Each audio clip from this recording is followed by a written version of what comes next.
अस्सलाम वालेकुम, मेरा नाम सफ़ा मुश्ताक है और हम क्लास 9th की जनरल साइंस पढ़ रहे हैं। उसका chapter number 5 diseases, causes and their prevention, ये आज हम स्टार्ट करेंगे। सबसे पहले हम डिजीज़ इसके इंट्रोडक्शन देखते हैं कि ये जितने भी टाइप की डिजीज़ होती हैं ये बग़ैर किसी एजेंट के नहीं फैलती, यानी हर बीमारी को फैलाने वाला कोई ना कोई एजेंट होता है। वो दो तरह के होते हैं, एक होते हैं माइक्रो ऑर्गेनिज्म, क्योंकि वो एजेंट हमेशा लिविंग होता है। अगर कोई लिविंग बॉडी नहीं इन्वॉल्व तो डिजीज़ नहीं होती। हर डिजीज़ के साथ कोई ना कोई लिविंग बॉडी ज़रूर इन्वॉल्व होती है। और एक होते हैं मैक्रो ऑर्गेनिज्म। अब ये नाम से जाहिर हो रहा है, माइक्रो का मतलब क्या होता है? Small, and organisms are the living things. ये वो स्मॉल ऑर्गेनिजम्स है जो हमें आम आँख से नज़र नहीं आते और हमें इन्हें देखने के लिए माइक्रोस्कोप का इस्तेमाल करना पड़ता है। और ये एजेंट्स कौन कौन से हैं? इनमें आ जाते हैं बैक्टीरिया, इनमें आ जाते हैं वायरस, इनमें आ जाते हैं फंगल, और ये कुछ नज़र आ जाते हैं, वैसे फंगल लास्ट पे आते हैं, लेकिन ये नज़र आते हैं। ये प्लांट लाइक स्ट्रक्चर होते हैं बट ये प्लांट्स नहीं है। तो मेनली जो माइक्रो ऑर्गेनिजम्स में आएंगे वो बैक्टीरिया और वायरसेस आते हैं, इनसे फैलने वाली सारी बीमारियां जो है वो। अब मैक्रो का मतलब होता है लार्ज, और ऑर्गेनिजम्स लिविंग ऑर्गेनिजम्स, और ये वो वाले जानवर होते हैं जो हमें नेकेड आई से नज़र आ जाते हैं। जैसे बहुत ज़्यादा बीमारियां हैं जो वॉर्म्स फैलाते हैं, कीड़े, वो वाले वॉर्म्स उनको कहते हैं ना जिनके पेरेंट्स स्नेक की तरह की होती है, छोटे छोटे वॉर्म्स होते हैं राउंड बॉडी के साथ, पॉइंटेड हेड्स के साथ, उनको हम बोलते हैं। तो ये पेट में अक्सर कीड़े वगैरह होते हैं जो आंतों के साथ लगे हुए होते हैं, उनकी वजह से जो फैलने वाली बीमारियां। तो इस तरह से हमारे पास दो किस्म के एजेंट्स आ जाते हैं जो बीमारियां फैलाते हैं। एक माइक्रो आ जाते हैं जो हमें नज़र नहीं आते, और एक मैक्रो आ जाते हैं जो हमें नज़र आते हैं। अच्छा, इसके बाद जो है हम सबसे पहले हमारा जो इस चैप्टर के अंदर मेन कंसर्न होगा वो हम क्या करेंगे, हमने यहाँ पे वायरस से फैलने वाली बीमारियों को देखना है, हमने यहाँ बैक्टीरिया से फैलने वाली बीमारियाँ, फंगल से फैलने वाली बीमारियाँ, वॉर्म से फैलने वाली बीमारियाँ, फिर इसके अलावा हम कुछ जानदार मैक्रो ऑर्गेनिजम्स वॉर्म्स के अलावा भी हैं, जैसे मच्छर है, ये भी बीमारी फैलाता है, डेंगू, मलेरिया वगैरह, इनके बारे में देखेंगे। उसके बाद जो है लास्ट पे हम कुछ मेंटल डिसऑर्डर्स के बारे में डिस्कस करेंगे, और स्मोकिंग के इफेक्ट्स को भी यहाँ पे हम पढ़ेंगे। तो अभी जो हम इस लेक्चर के अंदर, इस वीडियो के अंदर पढ़ेंगे, वो हम पढ़ने जा रहे हैं वायरस से फैलने वाली बीमारियों के बारे में। यानी अभी हमारा जो टॉपिक है मेन, जो हम इधर पढ़ने जा रहे हैं, वो क्या है? Viral diseases. वायरल डिजीजेज ज़्यादा खतरनाक होती हैं as compared to bacterial diseases, क्योंकि इनके खिलाफ कोई भी एंटीबायोटिक काम नहीं करती। वायरस से फैलने वाली बीमारियों के खिलाफ, इनके खिलाफ सिर्फ और सिर्फ वैक्सीन बन सकती है, वैक्सीनेशन की जाती है इन बीमारियों के खिलाफ, वैसे कोई भी एंटीबायोटिक नहीं करती काम, इसलिए ये ज़्यादा डेंजरस है। आपके सिलेबस के अंदर उन्होंने 6 किस्म की बीमारियों का डिस्कस किया हुआ है: smallpox, polio, influenza, measles, AIDS and hepatitis. तो हम इन 6 बीमारियों को जो है वो बारी बारी देख लेते हैं। सबसे पहले हम देखते हैं स्मॉल पॉक्स को।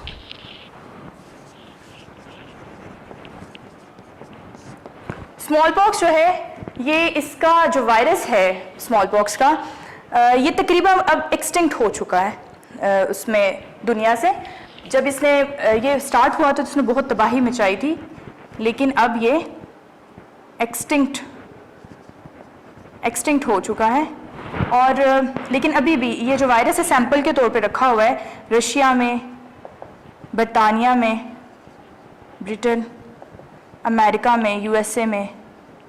तो इन जगहों पे अभी भी इसको एक्सपेरिमेंट के लिए रखा हुआ है कि कहीं इस फिर हालत इख्तियार करके दोबारा ना आए, तो हम इसको जो है वो टाइम टू टाइम जो है इसके बारे में पढ़ते रहते हैं।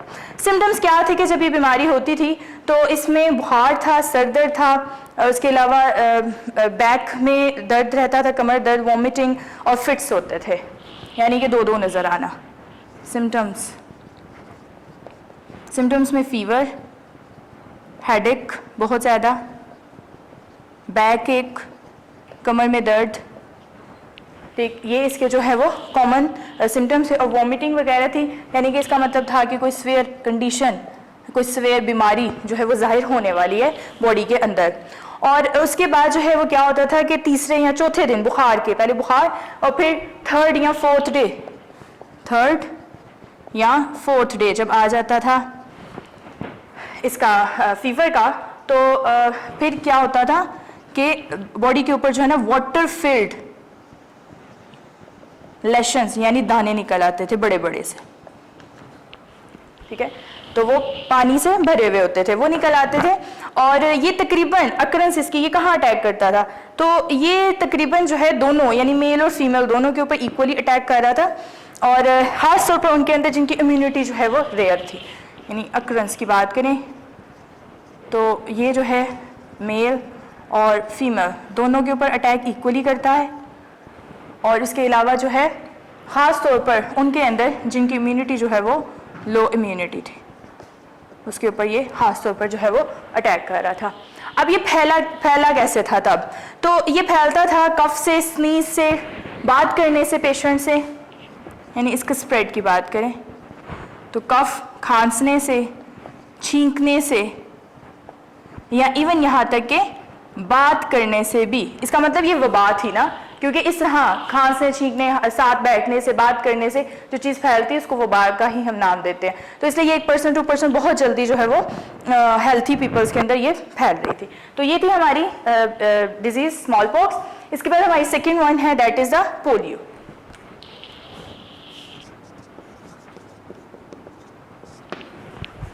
पोलियो ये जो फैलाता है एक इन्फेक्टियस वायरल डिजीज़ है, ये भी वायरस फैलाता है। कहाँ पाया जाता है, ये ज़्यादातर जो अटैक करता है ना वो बच्चों के ऊपर करता है, बिलो 2 ईयर्स, 2 साल से कम उम्र, वहीं पे इसका अटैक हो जाता है, यानी बचपन में ही पता चल जाता है। और इसके अलावा इसकी एंट्री वायरस की कैसे होती है, तो ये हमारे डाइजेस्टिव सिस्टम के थ्रू एंटर होता है, यानी ह्यूमन डाइजेस्टिव सिस्टम के ज़रिए ये एंटर होता है। इसका मतलब क्या हुआ कि ये फैलता है कंटेमिनेटेड वाटर से, गंदे पानी से। ज़्यादातर तब होता है जब बच्चे मुंह में हाथ वगैरह डालते हैं और गंदी जगहों पे जो है तो वो जर्म्स जो है उनके अंदर जो है वो एंटर हो जाते हैं।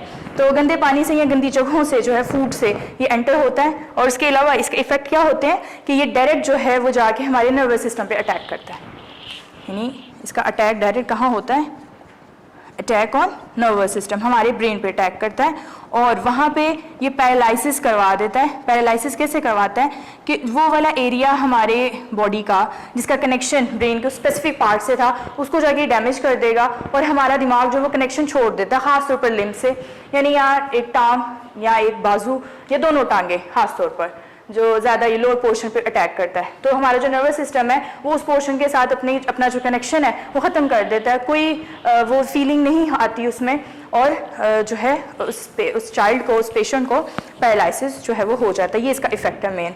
अब सिम्टम्स इसमें भी क्या हैं, जब स्टार्टिंग में पता चलता है कि बुखार होता है, ठंड लगती है, इसके सिम्टम्स डिस्कस कर लेते हैं। इसमें फीवर होता है और वो भी जो है वो उसके साथ फीवर के बुखार के साथ जो है वो ठंड लगती है और उसके साथ जो है वो वॉमिटिंग होती है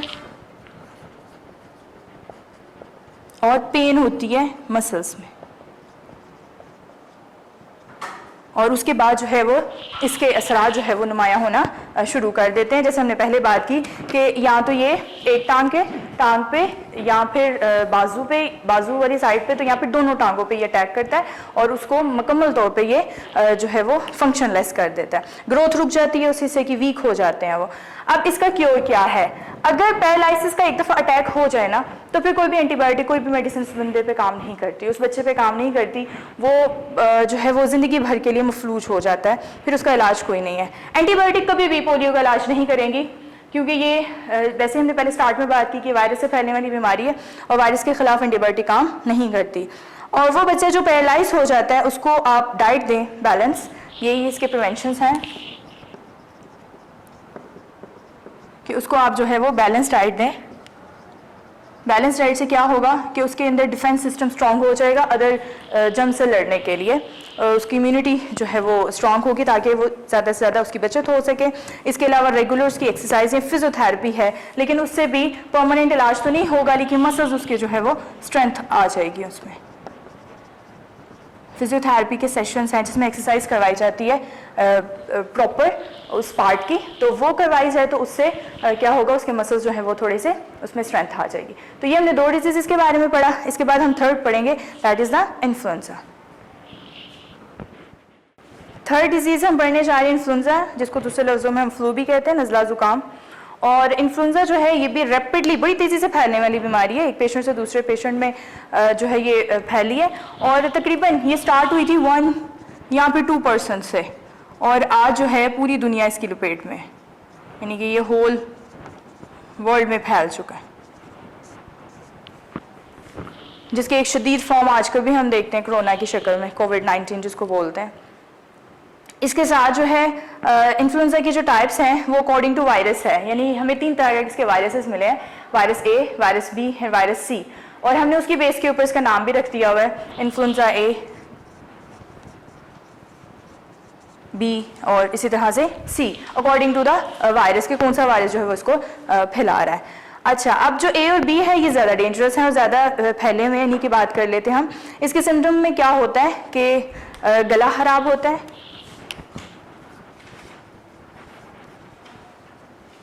सोर थ्रोट, गला खराब होता है, इसके अलावा जो है वो बॉडी पेन होती है मसल्स में बहुत ज़्यादा, रनी नोज, नाक से जो है वो पानी निकलता है, और इसके साथ जो है वो बॉडी बहुत वीक हो जाती है, सर में दर्द, मसल क्रैम्प्स हो जाते हैं, वीकनेस होती है बहुत ज़्यादा, और वही काम जो हम रोज़ करने के आदी होते हैं हम उसको करके भी जल्दी थक जाते हैं, टायर्डनेस बहुत जल्दी हो जाती है, थकावट। और इसका इलाज भी यही है कि अगर आपको इन्फ्लुएंजा की शिकायत मिल रही है तो थोड़ा सा आराम करें, रेस्ट दें थोड़ी अपनी बॉडी को, तो भी कुछ बेटर आ जाता है। लेकिन अगर उसके बावजूद अपना बर्डन कम ना करें तो फिर ये सिवियर हालत इख्तियार करके हमारे सामने आता है। अच्छा, दोनों मेल और फीमेल दोनों के अंदर इम्यूनिटी इसकी बराबर, यानी दोनों पे इक्वली अटैक करता है। इसके अलावा जो है ज़्यादातर जो ये सामने आता है वो रेनी और विंटर सीजन में, खास तौर पर रेनी सीजन में जो है इसके जर्म्स, इसका जो वायरस है वो बाहर निकलता है और ज़्यादा स्प्रेड करता है। और इसके ये फैलता कैसे है, ये एक पर्सन से दूसरे पर्सन में फैलता है, अपने ड्रॉपलेट्स इसके जो होते हैं कतरे छोटे छोटे, उनके अंदर ये वायरस पाया जाता है। तो कफ के दौरान, स्नीज़ के दौरान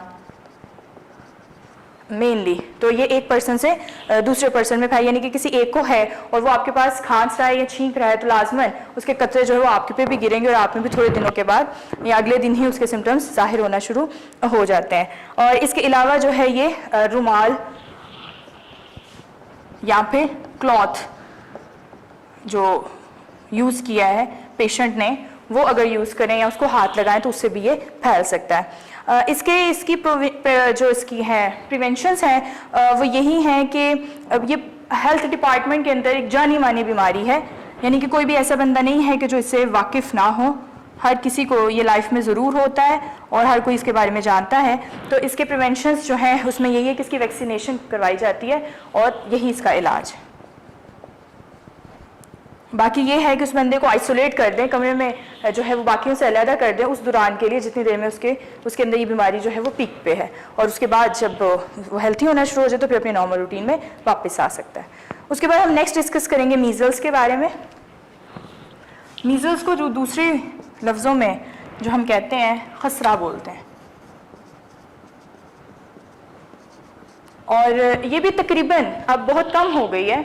पहले तो नॉर्मल हर बच्चे को लाजमन ये बीमारी जो है वो बचपन में फेस करनी पड़ती थी, अब इसकी वैक्सीनेशन जो है वो पहले ही करवा दी जाती है बर्थ के फ़ौरन बाद, तो अब जो है वो थोड़ी सी कम हो गई। लेकिन ये वायरस जो है ये बहुत ही कंटेजियस वायरल डिजीज़ है, यानी ख़तरनाक है, और अक्सर हाई डेथ रेट भी इसकी वजह से होता है बच्चों के अंदर, यानी कि अगर ये हो जाती है तो इसको आप नॉर्मल बीमारी नहीं ले सकते, इसकी वजह से ये डेथ तक भी बच्चों को पहुँचा देती है। अच्छा, स्प्रेड कैसे होती है, तो पहले बहुत छोटे छोटे से दाने निकल आते हैं, माइन्यूट से लेशन दाने निकलते हैं ऑन स्किन के ऊपर। और ये जाहिर कैसे होते हैं, इसके सिम्टम्स जो कैसे पता चलते हैं कि बुखार ठंड लगती है, उसके अलावा नाक से पानी, आंखें लाल हो जाती हैं और खांसी वगैरह इसके साथ होती है और आहिस्ता आहिस्ता ये शिद्दत इख्तियार कर लेता है। यानी स्टार्टिंग में क्या होगा, नॉर्मल सिम्टम्स जो आम हम नोट भी नहीं करते, फीवर है, उसके अलावा रनी नोज़ है, हम इसको जो है वो इन्फ्लुएंजा समझते हैं। इसके अलावा वाटरी नोज़ है और ठंड लगती है, चिल, और आहिस्ता आहिस्ता ये सिम्टम्स पहले जाहिर होते हैं, फिर उसके बाद ये शिद्दत इख्तियार कर लेते हैं, सीवियरिटी हो जाती है। खास तौर पर ये उन बच्चों के अंदर बड़ी जल्दी असर करती है जिनकी इम्यूनिटी पहले से ही वीक है, जो पहले ही माल नोरिश्ड है, पहले न्यूट्रिएंट्स की कमी है, तो ये वायरस उसके ऊपर बड़ी जल्दी अटैक कर लेता है और इसके साथ जो है वो लूज मोशन भी जाहिर होते हैं। अच्छा, जो बीमार बच्चा होता है उसके अंदर सबसे पहले उसके फेस से ये चीज़ स्टार्ट होती है, मुँह में पेन होती है,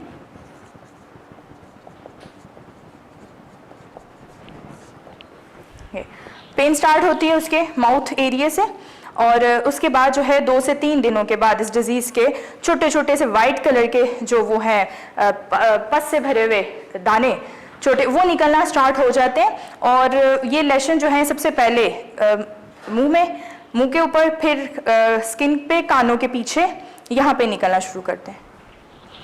यानी सबसे पहले माउथ पे, फिर बीनीथ एयर्स, कानों के पीछे निकलना शुरू होते हैं, फिर लास्ट पे ये आर्म्स पे और लेग्स पे निकलते हैं।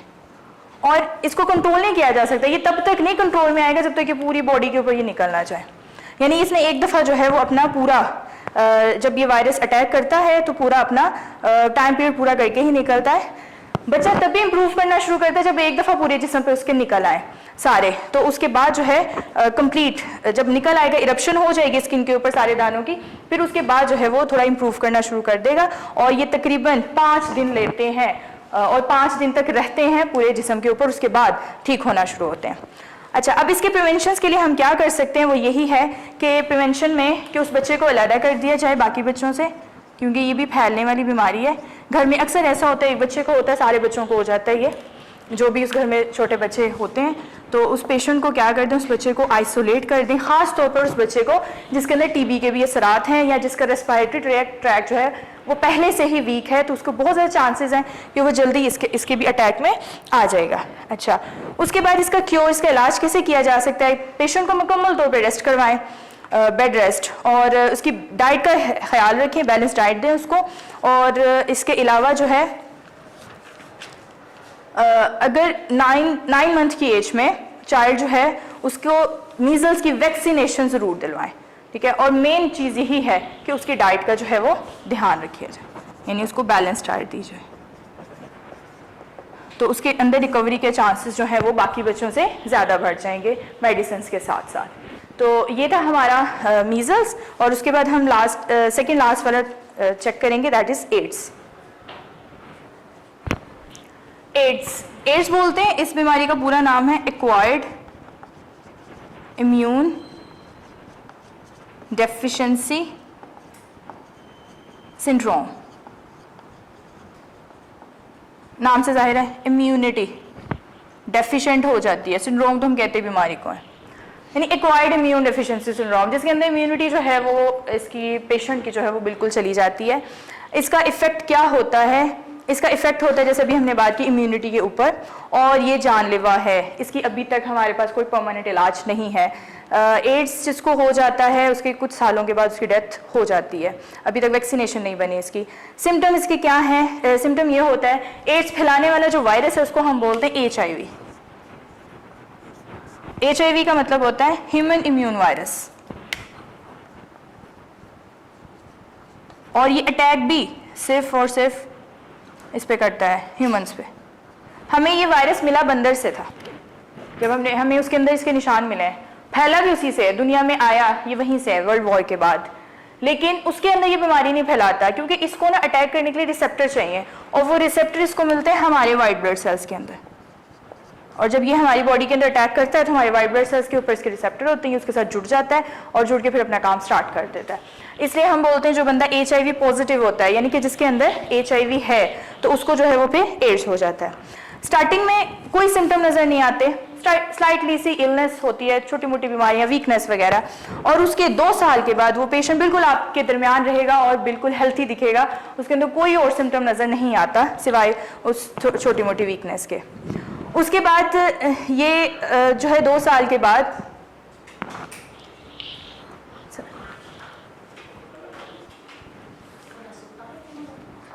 HIV जब पॉजिटिव इंसान होता है उसके स्टार्टिंग में, जैसे हमें भी हमने बात की कि वीकनेस होती है, लेकिन उसके बाद उसके सिम्टम्स कोई भी नज़र नहीं आते। जब सिम्टम्स नज़र आए और पता चल जाए कि ये HIV पॉजिटिव, उसके बाद भी उसके पास 2-2.5 साल होते हैं, उसके बाद जो है वो उसकी ज़िंदगी इतनी ही रह जाती है, उसकी डेथ हो जाती है। फैलता कैसे है ये पेशेंट के साथ बैठने से, सिटिंग, टच करने से या फिर उसके साथ बात करने से नहीं फैलता। ये फैलता है, ये लिक्विड पोर्शन में होता है। हमारी बॉडी के अंदर जितनी भी रतूबतें हैं उनके अंदर ये पाया जाता है, यानी कि ये पाया जाता है ब्लड के अंदर, ये पाया जाता है स्वेटिंग के अंदर, टीयर्स में, यूरिन में और स्पर्म्स में। तो ये जो है वो लिक्विड जितना भी पोर्शन, इसके अलावा सलाइवा में भी, थूक में भी ये पाया जाता है। तो यानी जितनी भी लिक्विड हालत में सिक्रेशंस होती हैं जिस्म के अंदर से, उन सारी सब के अंदर ये जो है वो पाया जाता है। एड्स स्प्रेड कैसे करता है, फैलता कैसे है? पाया तो इनमें जाता है, लेकिन ये पहुंचता कैसे अगले बंदे में? एक, ब्लड देने से, ब्लड रिसीव करने से, यानी कि ब्लड प्रोडक्ट से ये फैलता है। हम चेक करके ब्लड नहीं लेते अगर, और उस बंदे को जो है वो HIV पॉजिटिव होता है, तो वो हेल्थी पर्सन जिसने ब्लड लिया है उसके अंदर भी मुंतकिल हो जाएगा। इसके अलावा जो है सिरिंजेस को इस्तेमाल करने से, एक सिरिंज जो है वो उस पेशेंट को लगी है जिसको HIV पॉजिटिव है, और जब वो किसी नॉर्मल पेशेंट को लगाई जाएगी वो वायरस उसमें मुंतकिल हो जाएगा। इसके अलावा जो है ये थ्रू सेक्शुअल कॉन्टेक्ट से भी फैलता है, क्योंकि ये स्पर्म्स में मौजूद होता है। उसके अलावा जो है ये बार्बर्स के कॉमन जो रेजर ब्लेड होते हैं, शेव वगैरह या कटिंग वगैरह करवाने से, तो वो भी अगर एक ही ब्लेड दोनों एक इन्फेक्टेड पर्सन से नॉर्मल पर्सन की तरफ लगाई जाए तो उसमें भी जो है ये उससे ये फैल सकता है। इसके बाद इसके सिम्टम्स, हमने पहले बात की कि शुरू में जो है वो कॉमन से फ्लू वगैरह होता है, माइनर सा, और उसके बाद इसके सिम्टम्स काफ़ी महीनों तक, इवन सालों तक नज़र नहीं आते, और फिर उसके बाद क्या होता है, सडन वेट लॉस होना शुरू हो जाता है।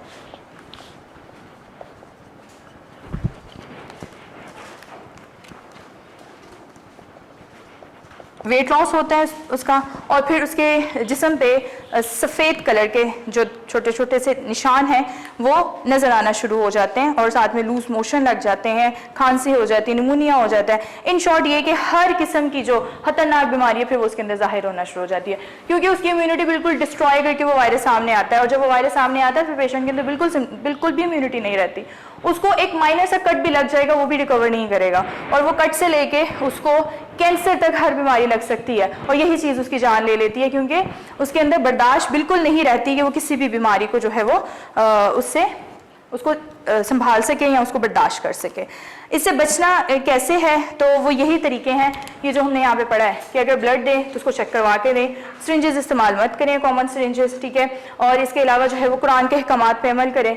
इसके अलावा रेजर ब्लेड वगैरह जो है ये भी आप यूज़ जो है वो इस्तेमाल मत करें। तो ये था अबाउट द एड्स। और इसके बाद हमारा नेक्स्ट टॉपिक है, द लास्ट टॉपिक है, last disease, that is the hepatitis.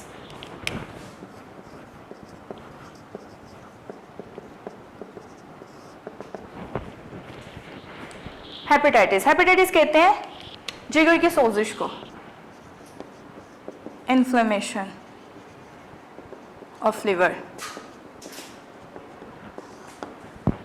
इसके में ना जो गाल ब्लैडर है, लिवर अपनी सारी चीज़ें जो कुछ भी ये डिस्ट्रॉय करता है, क्योंकि इसका काम रिसाइकलिंग में भी है, इसका काम डिटॉक्सिफिकेशन में भी है, ये जो ख़तरनाक किस्म के केमिकल्स होते हैं उनको ब्लड की सफाई भी कर देता है, उसको जो है अब उसको ये जूस की हालत में गाल ब्लैडर में जो है वो स्टोर करवा देता है। अब वहाँ से जो वो पोर्शन होता है, वो लिक्विड होता है, वो निकल नहीं पाता, एक्सक्रीट नहीं होता, जिसकी वजह से वो यहीं पे जमा हो जाता है और जिगर में गर्मी हो जाती है जिसकी अपीयरेंस जो है वो हमें इसी तरह से नज़र आती है, आंखों का पीलापन हो जाना, यूरिन हमारा येलो कलर का निकलना, और बॉडी में बहुत ज़्यादा जो है इस तरह की अलामतें ज़ाहिर होती हैं, जिसको हम फिर हेपेटाइटिस का नाम देते हैं। अब हेपेटाइटिस जो है इसके भी वायरसेस मुख्तलिफ हैं। इसकी वायरस के अकॉर्डिंग की बेस पे अगर वायरस ए फैलाता है हेपेटाइटिस तो हम उसको हेपेटाइटिस ए बोलते हैं, अगर बी वाला फैलाता है हम हेपेटाइटिस बी बोलते हैं, सी वाला फैलाता है तो हम उसको हेपेटाइटिस सी बोलते हैं। हमने सिविरिटी के बेस पे, शिद्दत की बेस पे, इनके अलामतों की बेस पे इनको अलग-अलग जो है वो करेक्टराइज किया हुआ है।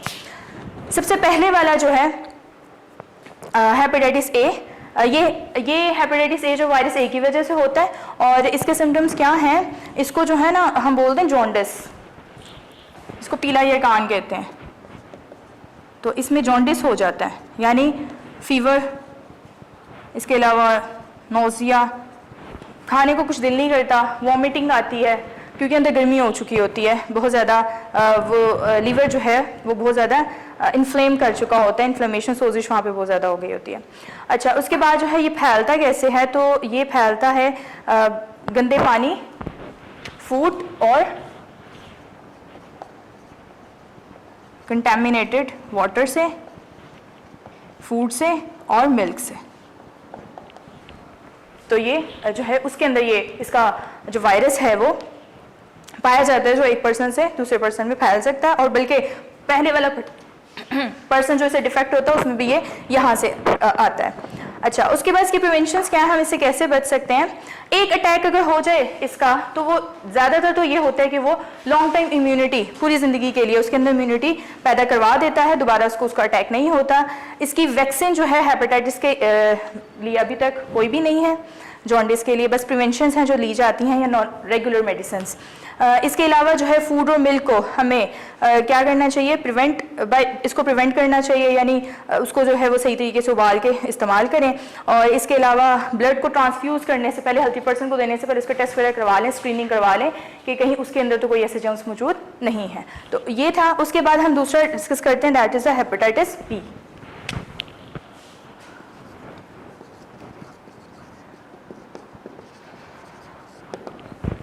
हेपेटाइटिस बी जो है ये वायरस बी फैलाता है, इसको HBV भी कहते हैं, हेपेटाइटिस बी वायरस।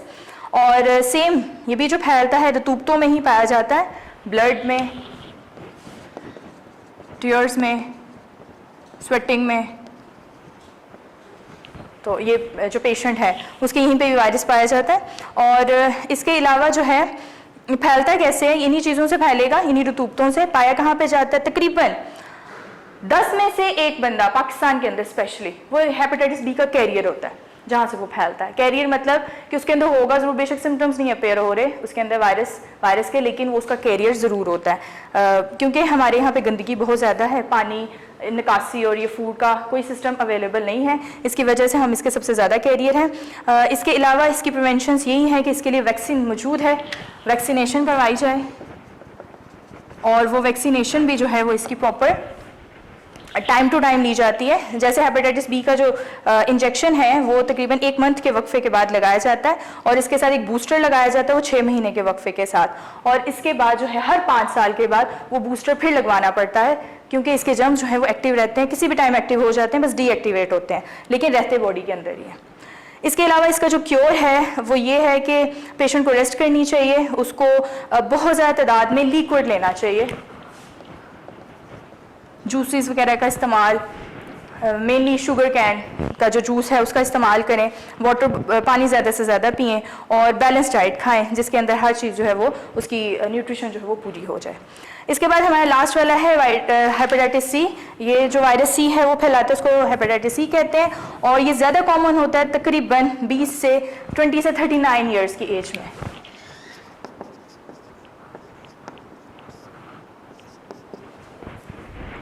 तो ये जो टाइम पीरियड है हमारा 19-20 साल का, इसमें इसके ज़्यादा चांसेस होते हैं। और ये फैलता कैसे है, ये भी बिल्कुल उसी तरह से कॉमन सिरिंजेस का इस्तेमाल, नीडल्स का इस्तेमाल, और एक्सीडेंटली तो यहाँ पे लेबॉर्ट्री वर्कर्स को भी अगर कोई नीडल चुभ भी जाए गलती से तो भी ये वायरस जो है इससे उनका कांटेक्ट हो सकता है। तो इसलिए खास तौर पर जो लेबॉर्ट्री में काम करने वाले वर्कर्स होते हैं उनको इन चीज़ों का ध्यान रखना पड़ता है। बाजू का तो वो खुद भी इलाज करते हुए, टेस्ट करते हुए इसका शिकार हो जाते हैं। इसके बाद इसके जो सिम्टम्स हैं उसमें यही है कि भूख नहीं लगती, वॉमिटिंग होती है, पेन होती है, फीवर है, loss of appetite, joints pain, muscle में पेन होती है, और इसके साथ जो है वो फीवर रहता है। तो ये सारे इसके सिम्टम्स हैं, और जब ये सिम्टम्स हम बताते हैं डॉक्टर को, तो उसको जो हम पे सबसे पहला शक होता है वो बेहतर इस बारे में गाइड कर सकता है। फिर हमें वो टेस्ट करवाने को बोलता है, हमें पता चलता है कि हमारे अंदर ये वायरस जो है वो एंटर हो चुके हैं। प्रिवेंशन इसके क्या हैं कि इस बीमारी की भी अभी तक कोई वैक्सीन नहीं बनी, पेशेंट को आइसोलेट कर दिया जाता है, और इसके अलावा जो है जो ब्लड है पेशेंट का, यानी कि पेशेंट जो यूरिन सलाइवा ये सीक्रेट करेगा या उसका जो ब्लड वगैरह, उसका ध्यान रखें कि वो ऐसी जगह पे होगी जिससे किसी और का कांटेक्ट ना आए, ठीक है। मतलब अगर वॉशरूम्स वगैरह की सफाई वगैरह रखें इस चीज़ों पे। उसके अलावा हाथ जो है वो साबुन से धोते रहें, खासतौर पर वो बंदा जो कि उस पेशेंट को डील कर रहा है, जो उसको मेडिसिन वगैरह दे रहा है, उसके फूड का ध्यान रख रहा है, उसके लिए खासतौर पर सफाई बहुत ज़रूरी है, वरना वो खुद भी इसके कॉन्टेक्ट में आ सकता है। तो ये हमारी डिजीजेस थी वो सारी जो हमने जो वायरस से कांटेक्ट में आती थी। इसके बाद जो हम नेक्स्ट लेक्चर में वीडियोस पढ़ेंगे डिजीजेस, वो होंगी बैक्टीरियल डिजीजेस। अल्लाह हाफिज। वीडियो पसंद आई तो लाइक करें, अपनी राय कमेंट करें। ऐसे ही मजीद वीडियोस के लिए हमारा चैनल सब्सक्राइब करें और बेल का आइकन दबाएं ताकि आपको हर वीडियो का नोटिफिकेशन मिलता रहे।